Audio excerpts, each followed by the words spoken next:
A lot of people are still processing what turned out to be a tragic weekend in High Point as a 17-month-old girl, 17 months old, died in an early morning fire on Pegram Avenue in the city's southeast side. This happened in a duplex, and her parents are recovering in the intensive care unit. Tonight, we are learning more about that fire and how this incident unfolded. The fire marshal determined that the fire was caused by unattended food. The neighbors I spoke to say the reality of what they witnessed has shaken them up. I heard like a big boom. I need EMS emergency traffic up victim front yard. When first responders arrived to the scene on Pegram Avenue just after 1:30 Sunday morning, they could see smoke coming out of the duplex. I heard someone out here like calling, I guess trying to call like for help. The neighbor in the house next door described what she saw. And I just turned and looked that way and you could just see like the smoke. And two more victims were still inside, including a 17-month-old girl who passed away from her injuries. Man, no, we got a report of a victim inside. We're going into red. It made me want to cry every time I look at it. Cord Jones lives in the house right next door. He's crossed paths with the family plenty of times. To know that it caught them, it had to catch them in their sleep like that. The fire marshal confirmed the fire started from unattended food, and the home didn't have working smoke detectors. Maria Ortiz, a neighbor, says that can happen to anyone. Sometimes you leave something on the stove and you think, okay, let me go and triple check that I turned it off.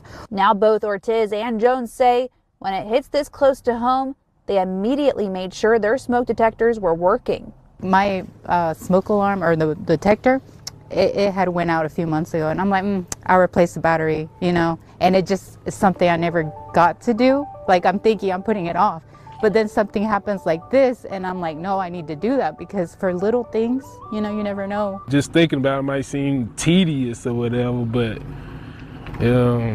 until you waking up in the middle of the night and your whole world is up in flames, you know. Now, the parents are still recovering in the intensive care unit in their burn unit. Now, the American Red Cross also wants to remind people that they do offer free installation of smoke detectors. A heartbroken dad speaking about the loss of his 17-month-old daughter. She died in a duplex fire over the weekend in High Point. Her father was released from the hospital today. But he's still there at the hospital this evening at the bedside of his girlfriend, who is not breathing on her own yet, and spoke to the family today. Sarah, this is a young family just starting out in their first home. Yeah, that's exactly right. Ariana was about a year and a half. Her dad, 22 years old, and her mom just 18. Now, after the fire, they were left with no home, no clothes, and no idea what the future holds. All they have are the precious memories to cling to of their daughter. She really changed my life and changed my life around when I first laid my eyes on her. 17 months. He spent every day of that time in awe of his little girl. She was always a happy baby, and she could bring smiles to anybody. Ariana was Musa and Amaya's first and only child. I love my grandbaby. And the only grandchild for Christina Brown. I have no more grandbaby to love her no more. It's not going to be the same without her. I have to pick a casket for my grandbaby today. Christina hasn't slept since Sunday. Because I have to come up with some money to bury her. And it's hard for me to do that. It just heartbreaking. And her own daughter, Amaya, is still in the hospital. And she doesn't know that her baby girl died in the fire. I don't know how I'm going to tell her. She's reaching out for a baby. She thinks her baby is there for her right now, but it's hard to break it to her at the moment. We don't want to tell her too early. The family of three moved into the duplex on Pegram Avenue last March after being homeless for a short time. This was our first home together as a family. On Saturday night, they had a few friends over for dinner. Then, after their guests left, the family went to bed. We all were passed out at the time of the fire. The fire marshal determined the cause of the fire was from unattended cooking. I have no recollection of what could have been cooked or what was on the stove to be cooked. The only thing he remembers is waking up in the hospital to hear his daughter had died and his girlfriend is in the ICU. As of right now, I'm trying to find a place for me and her to go And I'm going to try to help her with grieving with our daughter. Just devastating. And on top of everything emotionally, that this young family is overwhelmed financially. The hospital bills, the funeral costs, and starting over all seem very daunting. Now, they have set up a GoFundMe page, which we have linked to this story on our website. Hey, my friends, now check out this part of the story. Here's where it gets really twisted. Police charged two parents after their 17-month-old daughter died in a January house fire. Was in the courtroom today. Amber, what did you learn? So only the dad, Musa Gori, made a first court appearance today. The mom, Amaya Ray, had already bonded out. When investigators arrested the couple last night, they gave Amaya Ray a $15,000 bond, and Musa Gori was given no bond. That's because of some of the other charges that are still pending on his record right now. In 2019, where he's still charged with incest, first-degree statutory sex offense, and first-degree statutory rape. Was posted that bond, was out on pretrial release on that matter. When in 2020, he was charged with obtaining property by false pretense, possession of stolen goods, and misdemeanor larceny. Posted bond on that matter.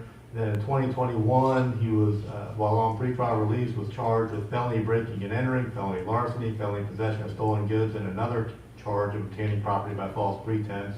Was out on pretrial release on those matters as well, when in 2022, he was charged with the felony assault with a deadly weapon inflicting serious injury. Court documents say the couple took the smoke detectors out of the home. Really changed my life and changed my life around when I first laid my eyes on her. Well, that was Musa Gori talking about his 17-month-old daughter who was killed in a fire at their home back in January. Well, today Gori went before a judge in Guilford County answering for a charge of involuntary manslaughter in connection to the death of his daughter.